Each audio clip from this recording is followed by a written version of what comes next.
Bismillahirrahmanirrahim. Assalamualaikum warahmatullahi wabarakatuh. Alhamdulillahi rabbil alamin.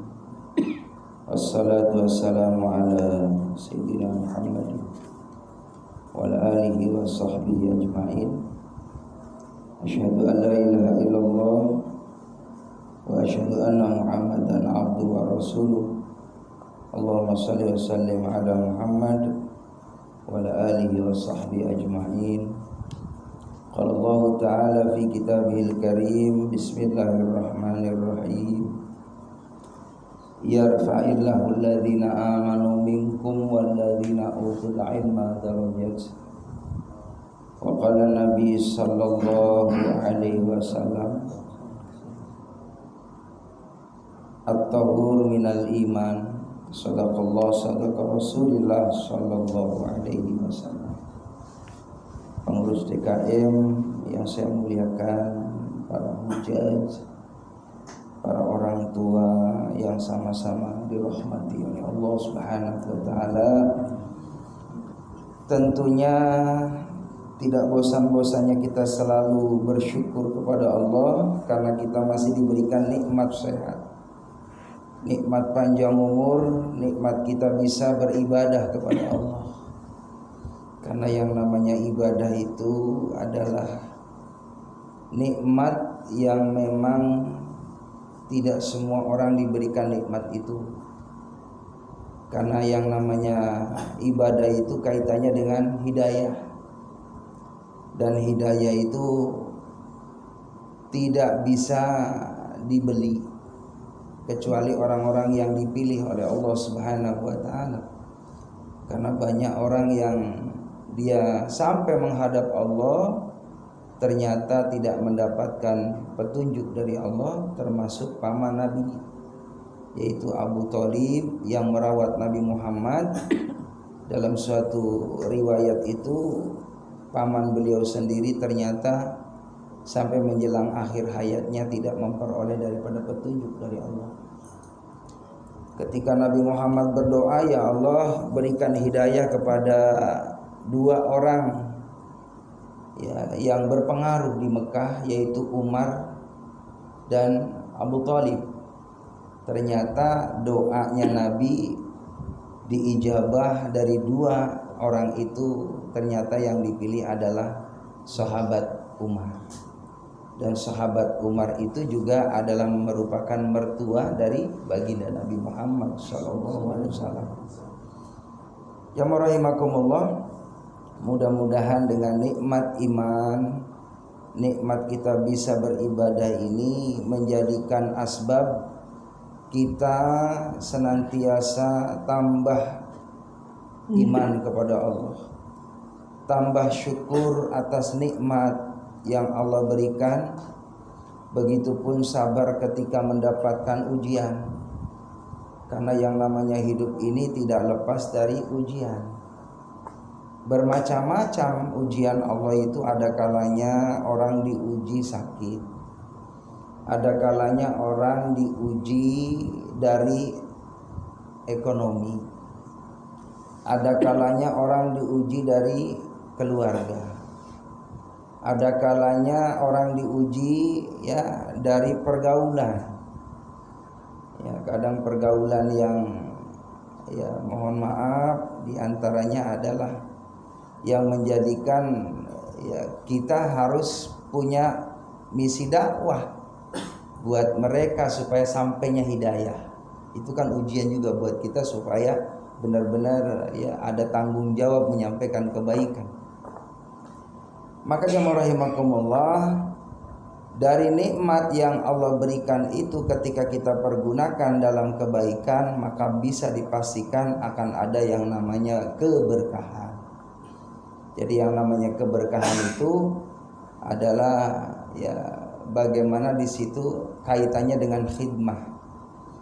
Jadi al-ilmu bita'alum, yang namanya ilmu itu harus nyari dengan belajar. Wal barokah bil khidmah. Jadi yang namanya keberkahan itu melalui proses ketaatan. Jadi kalau kita pengen barokah umurnya harus ada ketundukan, kepatuhan kepada Al-Khaliq. Baru umurnya berkah, kesehatannya berkah. Ketika rizkinya pengen diberikan berkah oleh Allah Subhanahu wa taala, maka kita pun bil khidmah harus benar-benar hartanya ditasarufkan di jalan Allah untuk kekasihnya. Ya, maka ketika Allah perintahkan pentingnya kita wa mimma razaqnahum yunfikun, apa yang Allah kasih infakkan. Jadi bedanya sedekah dengan infak, kalau sedekah itu sifatnya umum, bisa berbentuk, tidak harus materi. Tapi kalau infak itu materi. Kalau infak itu bentuknya bisa dengan uang, bisa tanah, ya kan, bentuk materi. Tapi kalau sedekah umum, bisa dengan senyum. Sedekah itu ya bisa menyingkirkan batu di jalan supaya tidak mencelakakan orang, dinilai sedekah. Termasuk seorang ustadz menyampaikan ilmunya itu dinilai sedekah. Termasuk bapak ngajarin anak-anaknya untuk sholat, punya akhlak yang baik, membina keluarga yang benar-benar taat kepada Allah, semua kullu ma'rufin sedekah. Tiap-tiap yang baik itu dinilai sedekah. Ya, bahkan jamaah rahimakumullah, dalam tubuh kita ini harus ada haknya untuk diberikan sedekah. Apa? Yaitu diantaranya membaca kalimat thayyibah, yaitu sedekah pada tubuh kita supaya benar-benar ya dijaga tubuhnya oleh Allah, termasuk sholat duha. Di sholat duha itu bagaimana kita sedang ya mensedekahkan dari sholat duha itu pada ya anggota tubuh kita ini. Jadi jamaah rahimakumullah, semua kullu ma'rufin sedekah. Maka itulah ya untungnya bagi orang yang beriman kepada Allah Subhanahu wa taala. Tidak ada ruginya, semua dinilai amal-amal yang baik di mata Allah. Makanya ketika turun surah ya Atin, bagaimana di situ dijelaskan ilal ladzina amanu wa amilus solihati falahum ajrun ghairu mamnun. Jadi orang yang beriman dan melakukan amal kebaikan, falahum bagi mereka ajrun, pahala yang ya ghairu mamnun, tidak pernah putus. Ini asbabun nuzulnya diantaranya jamaah rahimakumullah, pada saat itu kan sahabat ketika ngikuti Nabi Muhammad sudah usia ya tua. Iya, usia tua. Udah sekitar 50-60 gitu kan. Berarti kalau hitung-hitungan hadis Nabi, umur umatku sab'in wasitin, antara 60-70. Berarti kalau orang yang baru mengenal Islam usia ya 60, tinggal 10 tahun. Lalu bagaimana gitu kan kesananya itu kan yang sebelumnya itu kan banyak amalia yang tidak soleh. Maka kata Nabi ya melalui wahyu Allah, falahum ajrun ghairu mamnun. Maka kebiasaan di saat dia masa hidup sisa umurnya dipergunakan dalam ketaatan kepada Allah, maka semua ya ketika meninggal dunia sampai hari kiamat itu bernilai kebaikan ya sebagaimana semasa hidupnya. Ini sahabat nanya, emang kenapa ya Rasul bisa begitu? Maka kata Nabi, karena kalau seandainya dia hidup, masih panjang umur, pasti dia akan melakukan amalia sebagaimana semasa dia hidup itu. Jadi kalau biasa sholat jamaah ya kalau memang Allah takdirkan dia masih hidup, pasti dia jaga jamaahnya. Dia jaga itu qiyamul lailnya, dia jaga zikirnya, dia jaga tilawah Quran, dia jaga ta'limnya, dia jaga silaturahimnya. Dia jaga amalia-amalia saleh yang lainnya sampai dia menghadap Allah. Mati pun juga hidup lagi pasti akan seperti itu. Nah, itu makanya maknanya falahum ajrun ghairu mamnun, bagi mereka pahala yang terus mengalir tidak pernah putus. Itulah untungnya kita ya diberikan yang namanya tadi hidayah dari Allah, bisa menikmati ibadah. Hadirin jamaah yang dimuliakan oleh Allah Subhanahu wa taala, tentunya ya kecintaan yang paling utama yang perlu ditanamkan pada setiap kita dan kita wariskan buat anak cucu kita maka cintailah yang paling utama adalah cinta kita kepada Al-Khaliq, kepada Allah.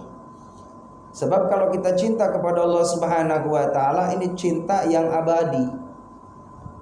Yang pasti kita ini jamaah rahimakumullah suatu saat akan berjumpa dengan Allah. Ya. Baik itu di saat kita ya sakaratul maut, dalam kondisi kita berada di alam barzah, di padang mahsyar, dan tentunya jamaah rahimakumullah terkhusus bagaimana nanti ketika Allah Subhanahu wa taala menentukan hamba tadi antara dua tempat. Tempat itu ada di dalam neraka atau dalam surga.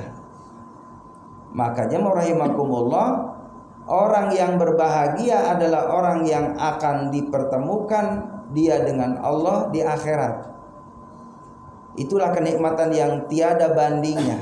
Makanya dalam hadis itu, kegembiraan bagi orang puasa di saat berbuka. Lalu yang kedua, inda liqa'i rabbi, ketika bertemu dengan Allah. Bisa bayangin hadirin ya, kita melihat ciptaan Allah saja sudah luar biasa, terkagum-kagum. Begitu indahnya bagaimana Allah Subhanahu wa taala yang menciptakannya. Dan Allah itu akbar, Allah maha besar. Kita lihat bagaimana langit tidak ada ujungnya, tidak bertiang, begitu luar biasa luasnya. Bumi terhampar begitu luasnya. Ya, maka ciptaan Allah begitu besar ini, bagaimana yang menciptakan? Maka Allahu akbar, Allah maha besar. Tidak ada yang membandingi. Malaikat Jibril aja jamaah rahimakumullah, itu sayapnya bainal masyriq wal maghrib. Sayapnya malaikat Jibril itu antara timur dan barat. Jadi kalau malaikat Jibril ya melebarkan sayapnya, ini bumi ini ketutup dengan sayapnya malaikat Jibril. Itu bagaimana Allah yang maha pencipta tadi hadirin, maha besar. Allah itu indah. Maka berbahagialah bagi orang yang bertemu dengan Allah Subhanahu wa taala nanti di akhirat.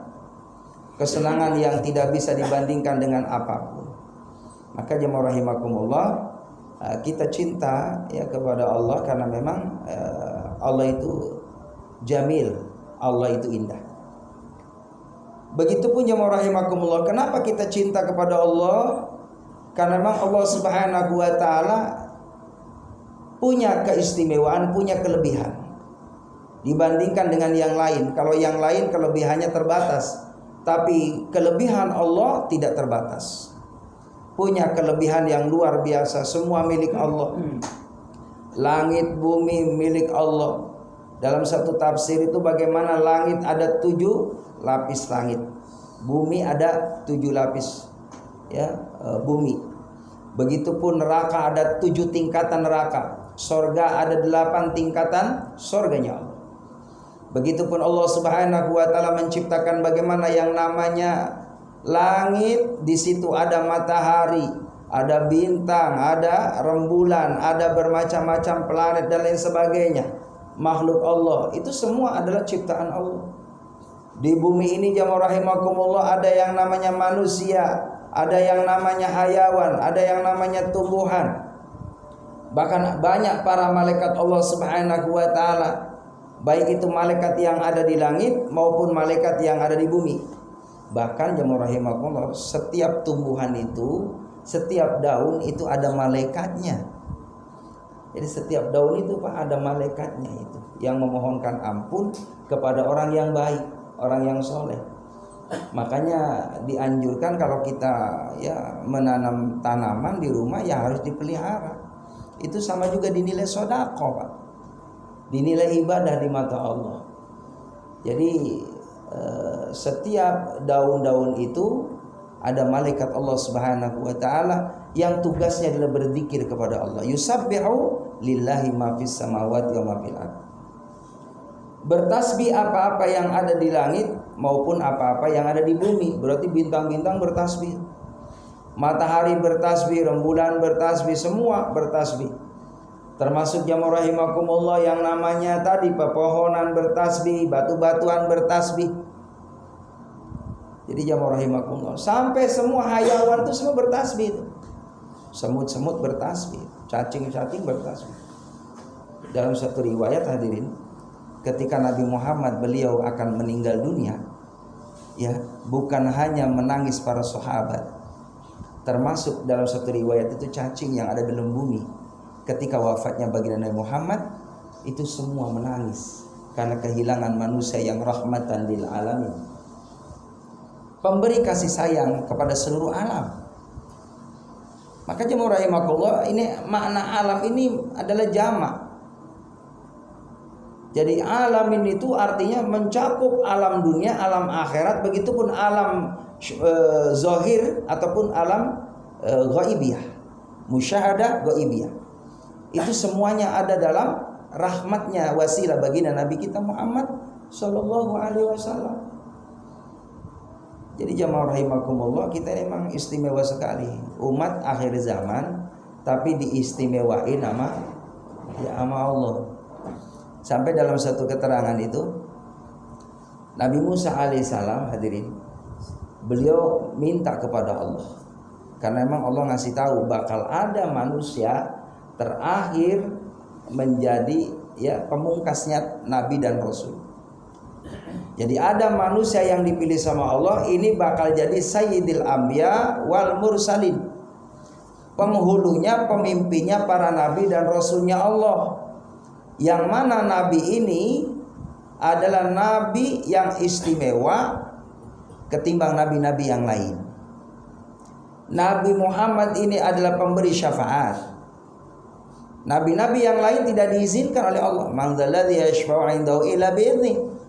Hanya Nabi Muhammad. Makanya dalam satu riwayat nanti hari kiamat, orang-orang berbondong-bondong datang kepada Nabi Adam.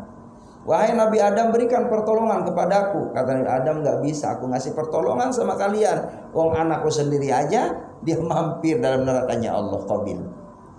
Datang kepada Nabi Nuh sama, wahai Nabi Allah Nuh, aku minta tolong, berikan syafaat kepadaku. Aku gak bisa nolong kalian, boro-boro nolong kalian. Wong istri dan anakku saja Kan'an, dia nggak dapat ridho dari Allah. Ya, minta lagi kepada Nabi Ibrahim sama ayahnya Nabi Ibrahim, Azar, tukang membuat batu. Maka jemaah rahimakumullah, maka disuruhlah oleh nabi-nabi itu, kalau kau ingin dapat pertolongan, datanglah kepada Muhammad sallallahu alaihi wasallam. Maka jemaah rahimakumullah, Nabi Muhammad didatangin oleh banyak manusia supaya Nabi bisa memberikan pertolongan kepadanya. Dan itulah bentuk cintanya Nabi Muhammad kepada umatnya. Beliau itu semasa hidupnya Pak mikirin kita. Sampai saking banyak dipikirin oleh Nabi Muhammad, Allah turunkan melalui hadis Nabi Muhammad. Apa? Kullu ummati yadkhuluna jannah illa man aba. Setiap umatku bakal masuk surga. Itu kata Nabi, coba. Luar biasa. Illa man abah, kecuali orang yang enggan. Sahabat nanya, wa may ya'ba ya Rasulullah, siapa orang yang enggan? Wa man ata'ani dakhala jannah, siapa yang taat kepada nabinya bakal masuk surga. Wa man asani faqad aba, orang yang enggan itu orang yang enggak mau ngikuti Nabi Muhammad. Jadi tinggal pilih aja. Kalau pengen masuk surga yang ngikuti Nabi. Kalau memang dia ya nekat mau ke nerakanya Allah, ya itu mah konsekuensinya, silakan. Kalau nggak ngikutin Nabi, kata Nabi begitu. Tapi aku sudah minta sama Allah, jangan sampai ada satu umatku yang mampir dalam nerakanya Allah. Maka jamaah rahimakumullah, ini makna hadis ini kata ulama, kullu ummati yadkhulul jannah, setiap umatku bakal masuk surga. Dijelaskan oleh para alim ulama bahwa suatu saat umat Nabi Muhammad walaupun dia masuk ke neraka, ya transit dulu di neraka, ini bakal dimasukin ke surga. Cuman kudu bersih dulu tuh tiang-tiangnya, karak-karaknya itu. Biar bersih dulu baru diangkat oleh malaikat masukin ke dalam surga. Ini kita nggak mau model begini Pak, ya Allah. Dalam satu keterangan, jangankan masuk dalam neraka, kena asapnya aja, kena asap daripada api nerakanya Allah. Ini yang namanya kulit sama daging pada luntur hadirin. Sampai hangus itu tulangnya saking panasnya asapnya daripada nerakanya Allah. Apalagi nyemplung, naudzubillah min dzalik. Makanya ada orang masuk surga itu, ada orang yang memang dihisab, ada orang yang memang dia ya tanpa dihisab begitu. Orang jalan juga di Shiratal Mustaqim itu ada jalan biasa, ada yang lari, ada yang cepat gitu, cepat banget. Ada yang terbang, hadirin, ini tergantung amal. Ya tergantung amal kita. Makanya kita nih pengen jadi orang yang istimewa di hadapan Allah. Ya tidak ada cara kecuali deketin sama orang yang diistimewain sama Allah, yakni Nabi Muhammad. Udah cinta kita udah pol ke Rasulullah. Sebab kata begini, barang siapa yang cinta kepada ya selain diriku, bahkan melebihi cintanya kepadaku ya makhluk itu, maka belum sempurna kecintaannya. Maka harus diprioritaskan cinta kepada Muhammad melebihi cintanya kepada dirinya, kepada keluarganya, kepada siapapun. Harus. Kenapa kita cinta kepada Muhammad? Karena beliau sangat luar biasa jasanya. Makanya ada doanya tuh, jazallahu sayyidina Muhammad Rasulullah sallam bima huwa ahlu. Ya Allah, semoga kebaikannya terlimpah kepada Nabi Muhammad karena beliau sangat besar jasanya dan kami tidak bisa mampu membalasnya. Tidak bisa, Pak. Membalas pakai apa? Ya, kecuali kita harus ngikutin beliau. Nabi Muhammad habis Pak semasa hidupnya ini buat ibadah. Beliau kaya raya jamaah rahimakumullah, hartanya ditasarufkan di jalan Allah. Bayangin gimana nggak kaya, Nabi Muhammad luar biasa itu. Ya, udah minggu yang lalu saya ceritakan, mas kawinnya aja 20 sapi. Belum emasnya, peraknya, intannya ya buat Siti Khadijah. Khadijahnya kaya raya, itu kaya sama kaya Pak. Kalau mau enak mah kaya udah. Ya. Gimana? Iya makanya luar biasa kan kaya raya. Enggak. Kalau mau kaya Nabi Muhammad udah kaya raya Pak. Makanya ditawarin kan sama Abu Jahal ya. Kata Abu Jahal, Muhammad gini, situ mau nggak ibadahnya tukeran, nanti minggu ya situ ngikut saya seminggu depan saya ikut sama situ. Jadi waktu nyembah berhala situ ngikut sama saya nyembah berhala, kata Abu Jahal. Dan waktu engkau sholat aku ikut sholat ngadep Tuhan. Maka turun ayat Allah tegas tuh Pak, lakum dinukum waliyadin. Bagimu agamamu, bagiku agamaku. Jadi nggak bisa ada toleransi gitu kan. Tentang agama mau tukeran itu nggak bisa. Ya jadi inna dina indallahil Islam, agama yang diridhoi oleh Allah Islam titik. Itu Allah, kalau udah Allah yang ngomong begitu. Dan dalam Al-Qur'an barang siapa yang memilih agama selain agama Islam tidak diterima.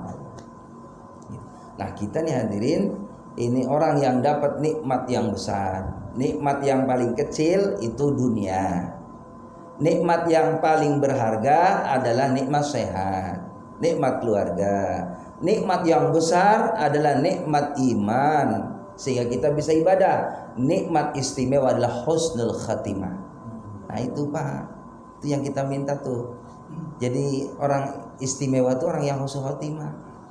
Ya Allah, meninggalnya senyum Pak, ya meninggalnya tuh lagi suci, masya Allah. Dan kata Nabi ya bahwa mautul mar'u ala ma ashi. Orang tuh diwafatin sesuai dengan kebiasaan. Jadi kalau kebiasaan kita nih mohon maaf, kita istiqomah ibadah kepada Allah, nunggu waktu sholat, udah seneng nih setengah jam mau ada aja nih seneng banget. Udah berkemas-kemas, udah mandi, udah sesuci, udah bajunya udah disiapin. Allahu Akbar. Datang ke tempat ibadah. Itu orang Pak setiap langkahnya dihapus dosanya sama Allah. Makanya jangan pernah putus asa dari rahmat Allah. Dosa saya kayaknya banyak banget Ustaz, banyak banget. Iya, kayaknya nggak diterima nggak tobatnya sama Allah. Udah nggak usah ngurusin diterima apa enggak. Yang penting udah tobat sama Allah. Terus setelah tobat ikutin apa yang diperintahkan sama Allah dan Nabinya. Kalau suruh sholat ya sholat. Datang ke musola, datang ke masjid. Kita ibadah sama Allah, itulah yang dinilai oleh Allah Subhanahu wa taala perjuangan kita, mujahadah kita, kerja kita, usaha kita. Langkahnya dihapus dosanya, diangkat derajatnya, ditambah kebaikannya. langkahnya dapat ridho dari Allah Subhanahu wa taala, terpeliharanya taufik, inayah, hidayah dan keberkahan dari Allah. Makanya istiqomahkan kebaikan itu terus sampai menghadap Allah hingga Allah wafatkan dalam keadaan kebiasaan dia semasa hidup. Makanya ada orang meninggal dunia lagi baca Quran, Allahu Akbar. Qurannya barusan Pak dicium. Shadaqallahul adzim. Ya Allah, meninggalnya dihantar dengan Quran. Ada orang meninggalnya dalam kondisi hatinya terus ingat sama Allah, duduk pun Allah, Allah, Allah, Allah. Di rumah terus sebut Allah, di kendaraan sebut Allah, sampai makan pun sebut Allah, di hatinya Allah.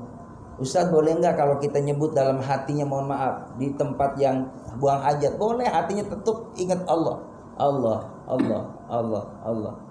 Begitu. Yang nggak boleh di kamar mandi,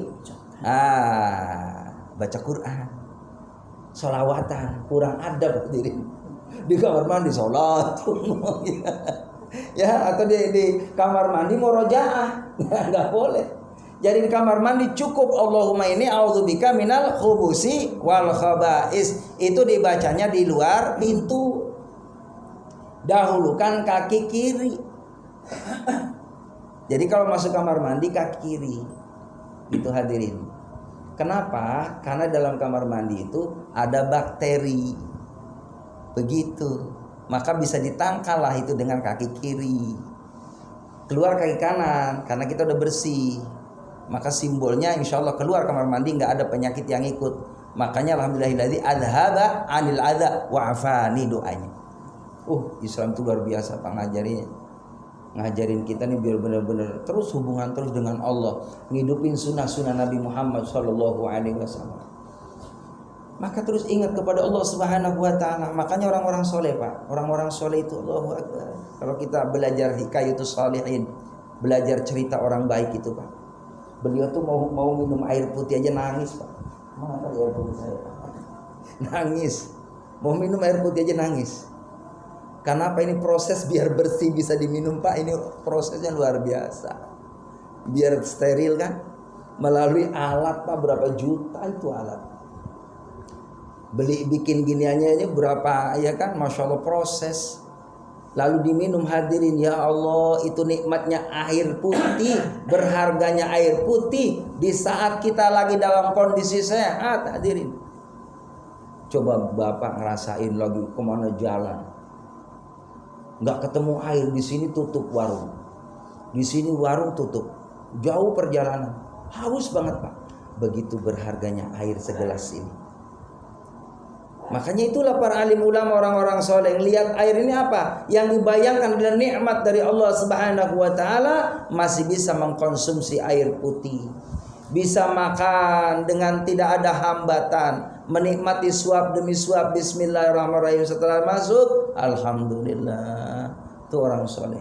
Junaidi al-Baghdadi kalau mau makan nangis Pak, karena ngebayangin tadi prosesnya bisa sampai jadi nasi itu luar biasa. Itu petani berapa bulan Pak, panen, habis dipanen Pak dijemur dulu.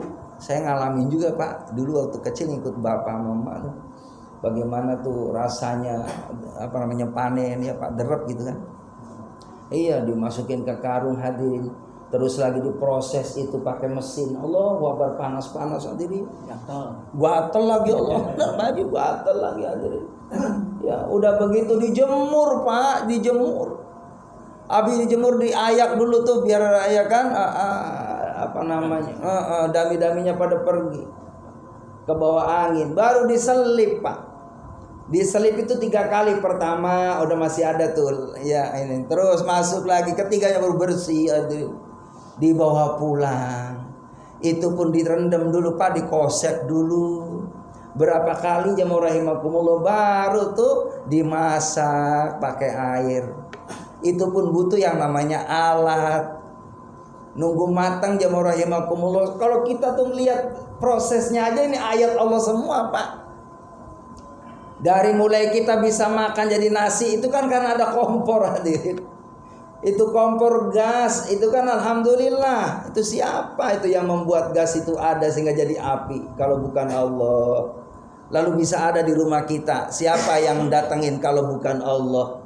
Bisa kita beli. Siapa yang ngasih duit? Allah. Udah jadi matang tuh siapa yang bisa ngerasain matangnya ya nasi sama ya tadi sayur lauk pauk dan lain sebagainya, dinikmati pakai rasa, ada rasa manis, gurih ya dan lain sebagainya. Siapa yang menciptakan rasa hadirin? Kemarin waktu Covid Pak, nggak ada rasa makanan. Iya kan, penciuman nggak ada rasa. Tuh kalau Allah mau ngeliatin ayatnya hadirin, setahun tuh Pak, Masya Allah itu aktivitas semuanya ya lumpuh hadirin, lumpuh. Dagang-dagang nggak boleh, pada tutup semua. Ustadz nggak boleh keluar. Iya, ustadz nggak boleh taklim waktu itu, karena ustadz juga ngerasa juga takut kena Covid hadirin. Gitu, pakai masker hadirin.